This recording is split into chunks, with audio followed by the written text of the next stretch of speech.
Assalamu alaikum, meu povo! De 20 de novembro a 18 de dezembro vai acontecer a 22ª edição da Copa do Mundo. Onde? No Catar. Neste ano, 32 seleções vão disputar o maior troféu do esporte mundial. E como o Catar é o primeiro país árabe islâmico e do Oriente Médio a sediar uma Copa do Mundo, vou comentar sobre isso aqui no canal numa série de vídeos, começando por este, onde vou falar sobre a geografia, história, política e economia do Catar. Portanto, se você já está lá ou ainda vai para o país, acompanhe esses vídeos aqui no História da Medina para ficar por dentro do Catar e ter uma experiência melhor na sua Copa.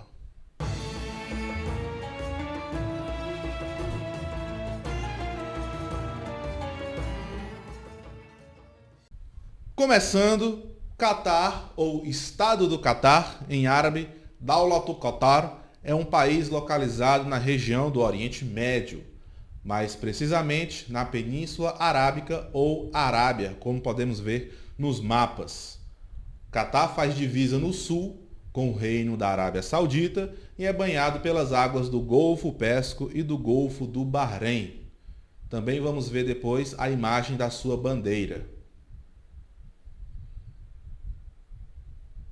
O Catar tem uma área de aproximadamente 11.610 km², cerca de metade da área do estado de Sergipe, nosso estado menor, e é quase do mesmo tamanho da cidade de Manaus, capital do estado do Amazonas.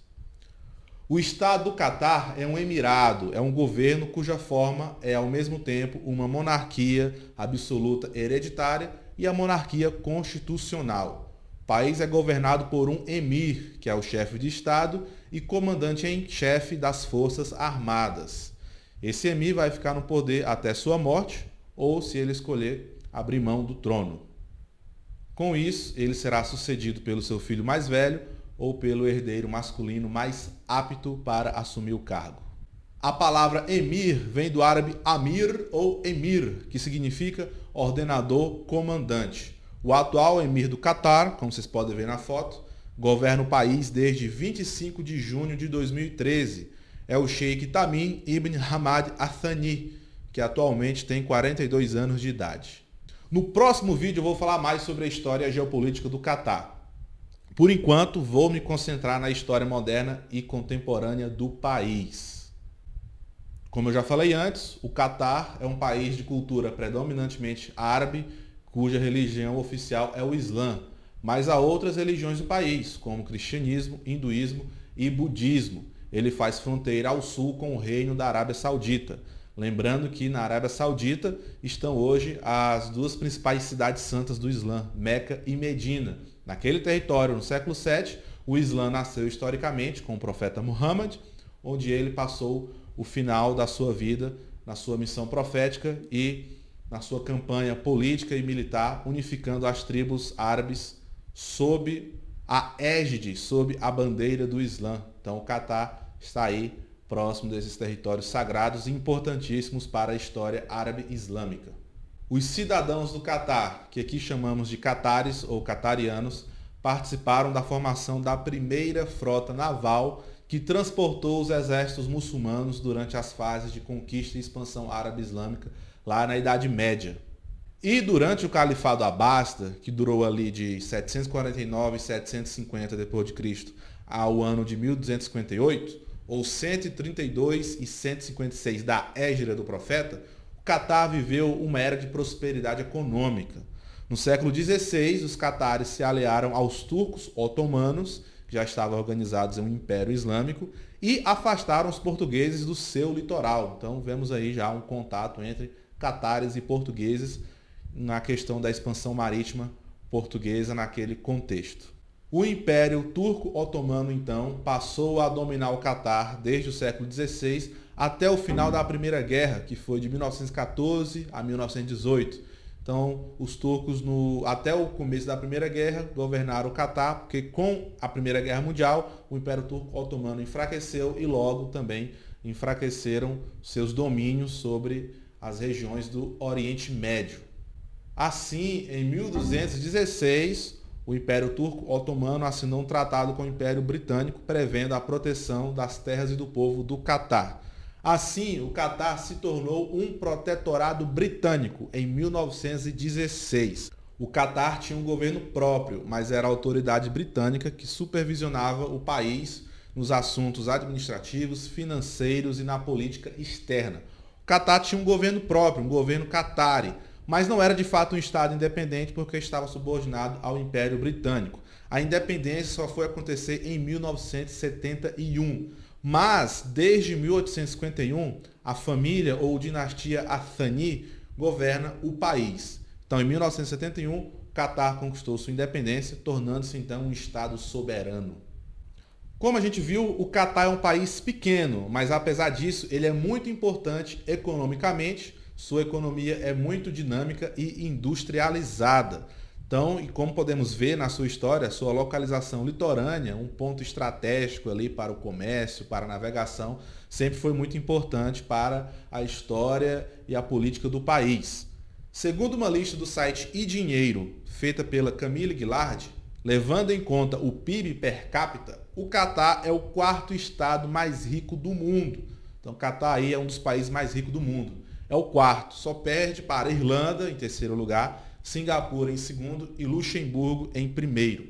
O país se destacou como potência econômica a partir de 1974, quando a empresa estatal Qatar Petroleum passou a gerir a exploração, produção, refinamento, transporte e armazenamento de petróleo e gás natural. Então temos aí o Catar também dentro da dinâmica econômica do petróleo e do gás natural, como outros países árabes do Oriente Médio. Não é à toa que ele sempre foi visado por potências imperialistas, como eu já falei, o Império Turco Otomano e o Império Britânico no passado. O Catar exporta mais do que importa. Com isso, a sua balança comercial é positiva. Produtos exportados: petróleo, petrolíferos refinados, polímeros de etileno. O que é isso? Polímeros de etileno são plásticos. E também alumínio, que são exportados principalmente para a China, Coreia do Sul, Japão, Índia, Singapura, Estados Unidos e União Europeia. O Catar também importa aviões, carros, helicópteros e turbinas a gás, principalmente do Reino Unido, França, Alemanha e China. Então o Catar faz parte aí da economia global há bastante tempo. Segundo o Banco Mundial, a população do país em 2021 era de 2.930.524 habitantes. Praticamente a mesma quantidade dos habitantes de Salvador, também em 2021, que segundo o IBGE era de 2,9 milhões. 90% da população do Catar mora na capital, Doha, e 75% da população do país é estrangeira, a maioria de outros países árabes. A língua oficial do Catar é o árabe, mas a segunda língua mais falada é o inglês, tanto pelo seu passado como protetorado britânico, como por suas atividades econômicas atuais. A capital do país, como eu já falei, é Doha, em árabe, Duha. Doha tem uma área de aproximadamente 132 km² e está no litoral leste do Catar, sendo banhada pelas águas do Golfo Pérsico. Como vocês podem ver nas imagens, Doha tem arranha-céus e edifícios majestosos, com uma arquitetura de estilo moderno e futurista. Segundo o arquiteto brasileiro Júnior Andrade, a arquitetura do Catar mistura os estilos futurista, regional ou beduíno e clássico. Doha foi fundada na década de 1820 e se tornou capital em 1971, quando o Catar se tornou independente do Império Britânico. E a cidade é a mais povoada do país, com cerca de 1,5 milhão de habitantes. Relevo. O relevo do Catar é composto por planícies áridas, cobertas por areia e pouca vegetação nativa. Clima desértico, com temperaturas que variam muito, entre 14 graus Celsius e 45 graus Celsius, ou seja, uma grande amplitude térmica. Suas temperaturas mais amenas acontecem entre dezembro e março. Não é à toa que a Copa está sendo realizada nesse período, ficando aí em torno de 26 graus Celsius. Então, se você vai para lá, agora durante a Copa, se prepare para essa temperatura. Além das praias, um local muito visitado pelos turistas no Catar é a reserva natural Rur al-Adaid, ou Khor al-Adaid, que está a 60 km da capital Doha. Como vocês podem ver na imagem, essa reserva também é conhecida como Mar Interior e está no sudeste do país. Como vocês podem ver nas imagens, ela é belíssima. tem grandes braços d'água entre dunas. E essa reserva tem 15 quilômetros de norte a sul e 12 quilômetros de leste a oeste. Sua fauna é composta por espécimes raras e ameaçadas de extinção de tartarugas e uma espécie de golfinho chamado por lá de dugong ou dugong. Também há projetos para reintroduzir a gazela árabe do deserto, ou oryx árabe, no território da reserva. E não é a primeira vez que o Catar vai sediar um evento esportivo, é a primeira vez que vai sediar a Copa, mas já sediou outros eventos esportivos em Doha, que foram a terceira edição dos Jogos da Ásia Ocidental em 2005, os Jogos Asiáticos de 2006, os Jogos Pan-Arábicos de 2011, o Campeonato de Squash em 2012 e o Campeonato Mundial de Natação em Piscina Curta em 2014, dentre outros eventos. Então a gente vê aí que aos poucos o Catar vai entrando na rota do turismo e do esporte mundial. O Catar também nunca havia sido classificado para uma Copa do Mundo, embora seja o atual campeão da Ásia, e essa classificação dá ao país uma esperança no torneio. O Catar está no grupo A da Copa, junto com Equador, Senegal e Holanda. O jogo de abertura desta Copa vai acontecer na cidade de Al-Khor, ou Al-Hur, no estádio Al-Bayt. Vai ser a partida entre Catar e Equador, às 13 horas da tarde, horário de Brasília. 1 da tarde, horário de Brasília. E já o Brasil vai começar enfrentando a Sérvia, dia 24 de novembro, às 4 horas da tarde, horário de Brasília.